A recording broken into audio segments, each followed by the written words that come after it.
Covid വന്നതിന് ശേഷം നമ്മുടെ ജീവിതം ഓൺലൈനിലാണ്.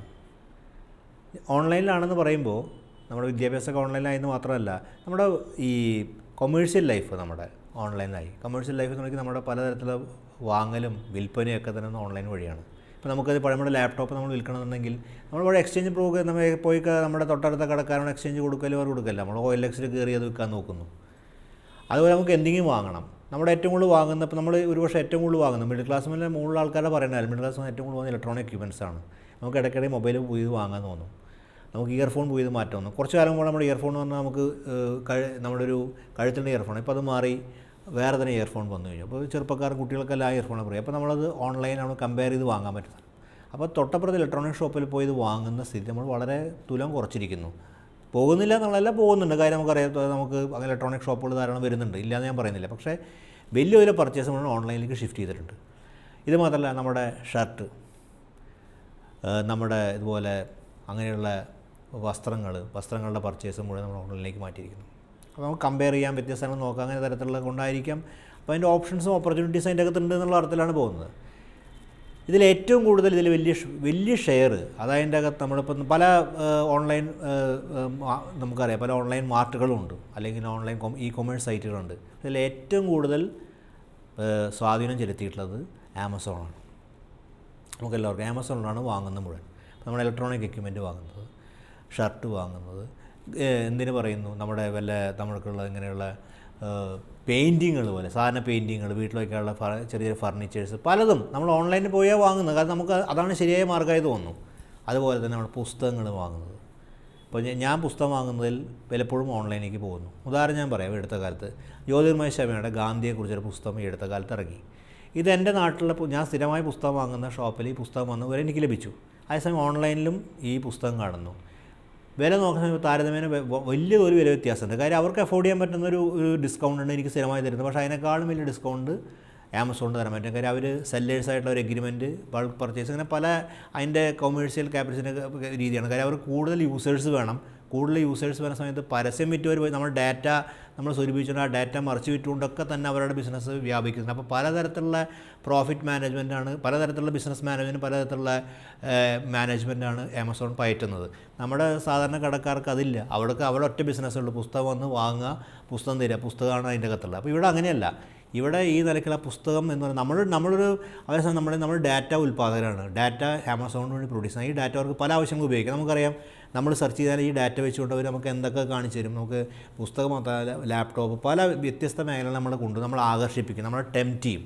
അപ്പോൾ ഇതാണ് അതിൻ്റെ അകത്തുള്ളൊരു പ്രധാനപ്പെട്ട കാര്യം. നമ്മുടെ പുസ്തകക്കടക്കാരനോ അല്ലെങ്കിൽ ലോക്കലിൽ നമ്മൾ സാധനം വാങ്ങുന്ന ആൾക്കാർ അങ്ങനെ അവർക്കങ്ങനെ ചെയ്യാനുള്ള ഓപ്ഷനില്ല. അവർ ആ ഉദ്ദേശത്തിൽ ഇത് പ്രവർത്തിക്കുന്നത്. അപ്പോൾ ഇതിൻ്റെ ഒരു വലിയ തോതിൽ എല്ലാ മേഖലകളിലേക്കും, സമസ്ത മേഖലകളെയും വ്യാപിക്കുന്ന വിധത്തിൽ എല്ലാ മേഖലയും ഒരിടത്ത് കൊണ്ടുവന്നിരിക്കുകയാണ് ആമസോൺ പോലുള്ള ഇത്. വാസൊരു വലിയ ഡാറ്റ കെണിയാന്ന് പറയുന്നുണ്ട് ഇതിൻ്റെ അകത്ത്. ഒരു ഡാറ്റ ട്രാപ്പ് ഉണ്ട്.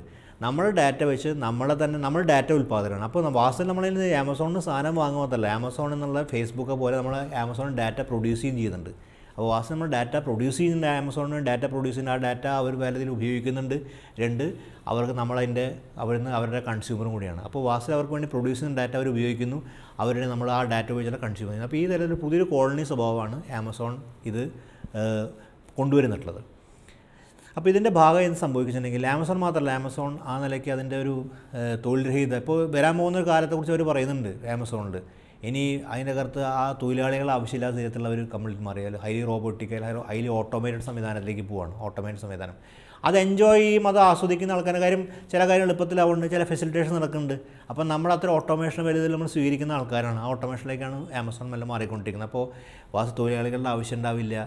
ഈ ഓട്ടോമേഷൻ പ്രക്രിയയിലേക്ക് മെല്ലെ പയ്യെ ഈ ആമസോൺ പോലുള്ള സംഭവം മാറിക്കൊണ്ടിരിക്കുകയാണ്.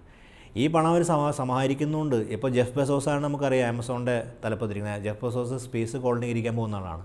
സ്പേസിൻ്റെ പറയുന്നത് പഴയ സോയിറ്റുണ്ട് സ്പേസ് എക്സ്പ്ലോറേഷനൊക്കെ നമ്മൾ ഓർക്കും. അത് സയൻറ്റിഫിക്കായിട്ട് എക്സ്പ്ലോറേഷൻ ആയിരുന്നു. സ്പേസ് എന്താണ് അതിനെക്കുറിച്ച് അറിയാൻ. ഇത് സ്പേസ് എക്സ്പ്ലോറേഷൻ അല്ല അവരുടെ പ്രോജക്റ്റ്.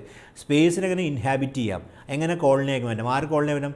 ഇന്ത്യയിലെ ലോകത്തിലെ ഏറ്റവും മില്യണേഴ്സിനും ബില്യണേഴ്സിനും പോയി താമസിക്കാനുള്ള സ്ഥലം. അപ്പോൾ ഇതൊരു സ്ലം ഏരിയയെ മാറ്റിക്കൊണ്ട് ഇവിടെ വരെല്ലാം വേസ്റ്റ് ഡംപ് ചെയ്യുന്നത് നമുക്കറിയാം. ഈ ക്യാപിറ്റലിസത്തിൻ്റെ 2 നൂറ്റാണ്ടിലെ വികാസത്തിൻ്റെ ഭാഗമായി ഉണ്ടായ വലിയ തോതിൽ കാലാവസ്ഥാ വ്യതിയാനത്തിന് ഒറ്റ പ്രതിയേ ഉള്ളൂ, അത് മുതലാളിത്തമാണ്.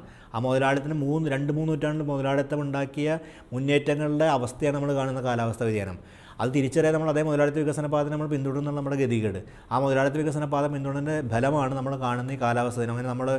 അങ്ങനെ ഭൂമി മൊത്തത്തിൽ ഒരു ഡംപിങ് ഏരിയ, ഡംപ് യാർഡാക്കി മാറ്റി, ഇതിനെ ഒരു തരത്തിൽ ആ നിലയ്ക്കുള്ള വേസ്റ്റിൻ്റെ ഒരു സ്ഥലമാക്കി മാറ്റി, ദക്ഷിണ രാജ്യങ്ങളെ തന്നെ അതിൽ പ്രതിസന്ധിയിൽപ്പെടുത്തിക്കൊണ്ട് ഇതിനെ മൊത്തത്തിൽ സ്ലം ഏരിയയ്ക്ക് മാറ്റിക്കൊണ്ട് ഇവിടുന്ന് ഒരു കൊളോണിയൽ ഒരു സ്പേസ് കോളനീസ്, ആ കോളനൈസ് ചെയ്യപ്പെട്ട സ്പേസിലേക്ക് താമസം മാറ്റാനുള്ള സംവിധാനമാണ് ഇപ്പോൾ അവർ പ്ലാൻ ചെയ്ത് ആലോചിക്കുന്നു.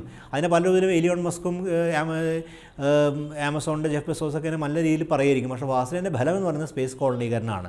അപ്പോൾ ഇതിന് സ്ലമ്മായി മാറിക്കുന്നു, അത് സ്പേസ് വലിയ കോളനീകരണമായി മറിക്കുന്നു.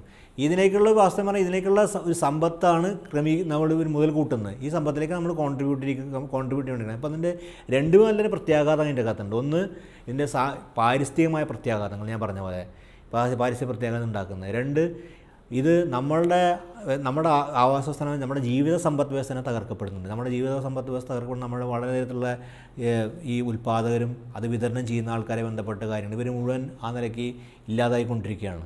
അങ്ങനെ എത്രയോ പുസ്തകക്കടകൾ അടച്ചു പോകുന്നു, ആ നിലയ്ക്ക് ഇലക്ട്രോണിക് ഷോപ്പുകൾ അടച്ചു പോകുന്നു. കാര്യം ഇത് വരുന്നതോടുകൂടി ഇത് ഇല്ലാതാവുന്ന സ്ഥിതിയാണ് ഉണ്ടാകുന്നത്.